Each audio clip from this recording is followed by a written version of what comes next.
Hello and welcome to the channel. Welcome to trade rose. कैसे हो आप सब? उम्मीद करता हूँ बहुत अच्छे होंगे।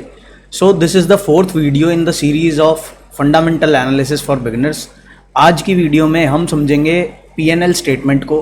पीएनएल स्टेटमेंट में दो साइड्स होती हैं, एक रेवेन्यू साइड्स, एक एक्सपेंस साइड। आज हम रेवेन्यू साइड की बात करेंगे। आपने टीवी में एनालिस्ट को सुना होगा या फिर यूट्यूब पे किसी एनालिस्ट को सुना होगा जो कंपनी की टॉप लाइन ग्रोथ के बारे में बात करते हैं। तो वो टॉप लाइन ग्रोथ का मतलब सिंपली यही होता है कि रेवेन्यू ग्रोथ क्या है और रेवेन्यू कैसा है कंपनी का। तो let's get started. This is the disclaimer for you guys. So understanding PNL statement part 1 है। ये दो पार्ट्स में आएगी। फर्स्ट पार्ट में हम रेवेन्यू साइड को समझेंगे किस तरीके से देखना है, और सेकंड पार्ट में हम एक्सपेंडिचर साइड को देखेंगे। तो ओवरव्यू ले लेते हैं फाइनेंशियल स्टेटमेंट्स का। तो फाइनेंशियल स्टेटमेंट को किसी भी कंपनी की देखने के दो तरीके हैं, दो नज़रिए हैं, दो एंगल से हम देख सकते हैं। एक तो बनाने वाले के एक पर्सपेक्टिव से, जिसने पीएनएल स्टेटमेंट बनाई है उसके पर्सपेक्टिव से देख सकते हैं, और एक जिसके लिए बनाई गई है, यूज़र के लिए, उसको देख सकते हैं उस पर्सपेक्टिव से। तो मेकर का जो पर्सपेक्टिव है वो अकाउंटिंग बैकग्राउंड का होता है। हमारे सीए वगैरह, अकाउंटेंट्स वगैरह होते हैं, वो लोग ये बनाते हैं। इसमें हमें कुछ सर्टेन फाइनेंशियल स्किल्स चाहिए होती हैं, जैसे कि सीए बनना पड़ेगा आपको ये प्रिपेयर करने के लिए, क्योंकि काफ़ी सारी एंट्रीज होती हैं, आउटफ्लोज होते हैं, इनफ्लोज होते हैं, ऑडिटिंग होती है, लेजर वगैरह सब सारी चीज़ें होती हैं। लेजर एंट्रीज आपको मैच करनी पड़ेंगी, बिल्स मैच करने पड़ेंगे, रिसीट्स सारी देखनी पड़ेंगी, टैली करना पड़ेगा। दूसरा जो पर्सपेक्टिव है, एक ये तो हो गया बनाने वाले का काम, उनके लिए थोड़ा सा अकाउंटिंग बैकग्राउंड होना ज़रूरी है, तभी बना पाएंगे वो। दूसरा आ गया है हमारी बारी। हम हैं यूज़र। हमें कोई बहुत ज़्यादा फाइनेंशियल अवेयरनेस की या फिर अकाउंटिंग में मास्टरी होने की ज़रूरत नहीं है। हमें सिर्फ इस पोजीशन में रहना है कि हम वो जो फाइनेंशियल स्टेटमेंट है उसको पढ़ के समझ पाएँ और ये समझ पाएँ कि क्या डिसीजन लेना है हमें उस कंपनी के पर्सपेक्टिव में। इसको आप इस तरीके से समझ सकते हो जैसे कि गूगल है। अब गूगल के एल्गोरिदम्स के बारे में हमें सबको नहीं पता है, वो डेवलपर्स को ही पता है, बट हमें अच्छे से पता है कि गूगल को एज अ सर्च इंजन कैसे यूज़ करना है। तो same goes for financial statements. एक मिसकंसेप्शन है कि फंडामेंटल एनालिस्ट बनने के लिए फाइनेंशियल स्टेटमेंट के कंसेप्ट्स को बहुत अच्छे से प्रिपेयर करना पड़ेगा। ऐसा ज़रूर है कि अगर आपको अच्छे से आती होंगी चीज़ें तो काफ़ी फ़ायदा रहेगा, बट इसकी कोई ज़रूरत नहीं है। आपको फंडामेंटल एनालिसिस करने के लिए किसी भी कंपनी का सिर्फ इस पोजीशन में रहना है कि आप जो पीएनएल स्टेटमेंट है, जो बैलेंस शीट है, जो आपका कैश फ्लो स्टेटमेंट है, उसको आप पढ़ के समझ पाओ कि भाई कंपनी कैसा काम कर रही है। तो 3 मेन फाइनेंशियल स्टेटमेंट होती हैं किसी भी एनुअल रिपोर्ट में। फर्स्ट होती है पीएनएल स्टेटमेंट, सेकंड होती है बैलेंस शीट, थर्ड होती है कैश फ्लो स्टेटमेंट। आज हम पीएनएल स्टेटमेंट को समझेंगे।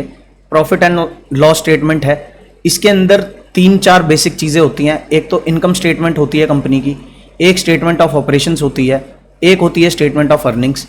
तो इसमें हमें ये पता लगता है कि जैसे जैसे टाइम बीता है और उस टाइम में कंपनी ने क्या प्रॉफिट किया है, क्या लॉस किया है। तो रेवेन्यू जो कंपनी का है वो होता है इस रिपोर्ट में, एक्सपेंसेस दिए जाते हैं, टैक्स दिया जाता है, डेप्रिसिएशन जो लैंड बिल्डिंग मशीनरी पे जो लगी है वो डेप्रिसिएशन होती है, अर्निंग पर शेयर नंबर्स होते हैं। तो यहाँ पर एग्जांपल के लिए हम वही कंपनी यूज़ करेंगे, हमारा राजा बैटरीज। तो इसकी पीएनएल स्टेटमेंट है ये फॉर द ईयर ऑफ 2014। आप इस साल की जाके 2024 की जाके देखना, इसमें मैं आपको समझा देता हूँ कि कैसे करना है। ये ईयर एंडेड 31 मार्च 2014 की है, तो मतलब ये एनुअल फाइनेंशियल स्टेटमेंट है, स्टेटमेंट ऑफ पीएनएल। तो यहाँ पे पर्टिकुलर्स में अगर हम जाएं तो फर्स्ट हेडिंग है रेवेन्यू, सेकंड है एक्सपेंसेस। तो रेवेन्यू साइड में हम क्या देख रहे हैं, सेल ऑफ प्रोडक्ट्स हुई हैं 38.041 की, ये मिलियन रुपीज़ में है, तो मतलब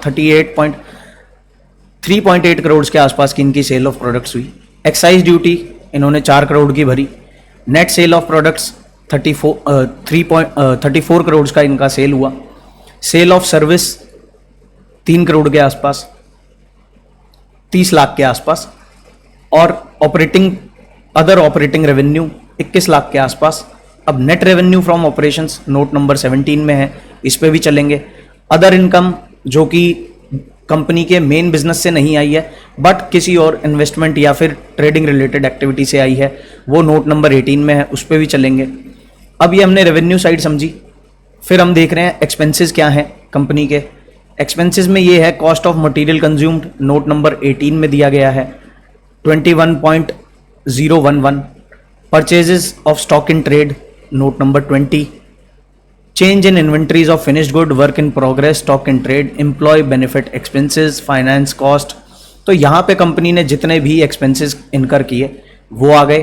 फर्स्ट जो पहले मेंशन किया गया था वो था कंपनी का रेवेन्यू, कि रेवेन्यू कितना बनाया है। तो टोटल रेवेन्यू था 34,821 और एक्सपेंसेस थे अराउंड, टोटल एक्सपेंसेस हम देखेंगे तो 29,416। तो profit before exceptional items and tax अगर हम देखें तो 5405 के आसपास का प्रॉफिट है, मतलब 5,40,00,000 के आसपास का इनका प्रॉफिट था। एक्सेप्शनल आइटम्स को इन्होंने नोट नंबर 33 में मेंशन किया है, ये लेस किया गया है क्योंकि ये भी एक्सेप्शनल आइटम्स है, ये भी एक खर्चा है 38 लाख।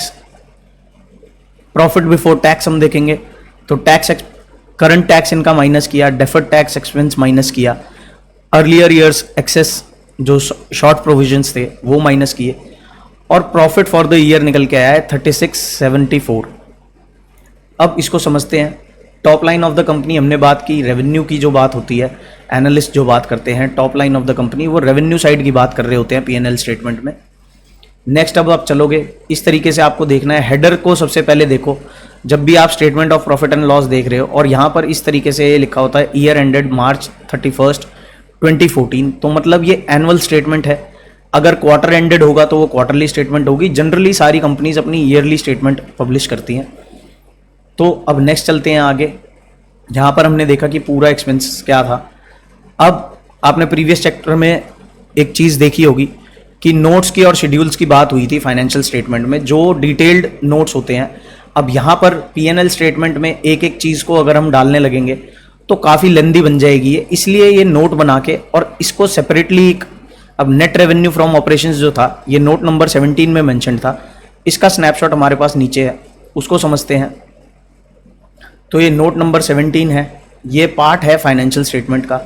तो रेवेन्यू फ्रॉम ऑपरेशंस जब हम कैलकुलेट करने आए हैं तो ये देखेंगे कि भाई सेल ऑफ प्रोडक्ट्स क्या हुई है, फिनिश गुड्स जो बिके हैं वो इतने के बिके हैं, storage of batteries, stock in trade इतने की, होम यूपीएस इतने की, gross revenue from sale of products 38,041। Excise duty फिर लेस की जाएगी, ये गवर्नमेंट को पे करनी होती है ये कंपनीज को एक्साइज ड्यूटी। फिर नेट रेवेन्यू फ्रॉम सेल्स निकल के आया है 34,036। सेल ऑफ सर्विसेज, फर्स्ट हमने देखा सेल ऑफ प्रोडक्ट। अब बैटरी रिलेटेड कंपनी है तो सिर्फ बैटरी बेच के काम खत्म नहीं होगा, उसके अराउंड जितनी भी सर्विस होगी उससे भी ये कुछ कमाई करेंगे।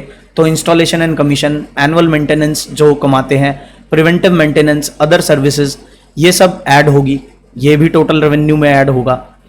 तो अदर ऑपरेटिंग इनकम अगर हम देखेंगे कि सेल ऑफ प्रोसेस स्क्रैप, जो भी इनका पूरी जो कंपनी का मेन बिजनेस है उसके दौरान जो भी स्क्रैप आता है उसको भी ये सेल करते हैं, उसको भी ये नेट रेवेन्यू में ऐड करेंगे। तो ये डिटेल्ड एनालिसिस इससे हमें मिलता है revenue from operations note number 17 से। तो इस तरीके से आपको एक ब्रेकडाउन मिलेगा कि भाई कहाँ से रेवेन्यू आ रहा है। नेक्स्ट आप चलोगे, अगर आपने नोटिस किया होगा कि नेट रेवेन्यू फ्रॉम ऑपरेशंस के अलावा अदर इनकम भी थी 45 करोड़ की। तो 45 करोड़ की जो अदर इनकम थी, यहां पर आप देखो ये नोट नंबर 18 में हमारे पास 45 करोड़ की एक अदर इनकम है। इसको अब हम देखेंगे कि ये कहां से आ रही है कंपनी के पास। अब अदर इनकम में हम जाएंगे तो इंटरेस्ट इनकम इन्होंने कमाया है, जो बैंक डिपॉजिट है इनके पास, जो ट्रेड रिसीवेबल्स है उससे इन्होंने कमाया है, डिविडेंड इनकम कमाई है इन्होंने, नेट गेन किया है फॉरेन करेंसी ट्रांजैक्शंस में, इंश्योरेंस क्लेम में कुछ पैसा आया है, स्क्रैप सेल से कुछ पैसा आया है, cash discount earned on early payments उससे इनको पैसा आया है। तो जितनी भी जो मेन बिजनेस से हटके जो इनकी इनकम होगी वो सारी आएंगी अदर इनकम के हेड में। हमें किसी भी कंपनी को जब हम एनालाइज कर रहे हैं तो हमें ये देखना होता है कि उसकी जो मेन इनकम है वो ज़्यादा होनी चाहिए। अदर इनकम अच्छी खासी होना बढ़िया रहता है कंपनी के लिए, बट जो उसका मेन इनकम है, जो इनकम फ्रॉम ऑपरेशंस है, वो ज़्यादा होनी चाहिए। जिस कंपनी का इनकम फ्रॉम ऑपरेशंस अच्छा रहेगा वो लॉन्ग रन में आपको अच्छे से रिटर्न बना के देगी, ना कि अदर इनकम से। काफ़ी कंपनीज ऐसी होती हैं जिनका मेन बिजनेस से इतना रेवेन्यू नहीं होता बट अदर इनकम से वो पैसा बना रहे होते हैं, तो ऐसी कंपनीज एक रेड फ्लैग होती हैं। अब की टेक अवेज के ऊपर चलते हैं कि की टेक अवेज क्या है इस चैप्टर के। फाइनेंशियल स्टेटमेंट हमें प्रोवाइड करती है इंफॉर्मेशन और कन्वे करती है financial position of the company. Complete set of financial statements है, वो इंक्लूड करती है P&L अकाउंट को, बैलेंस शीट को और कैश फ्लो को।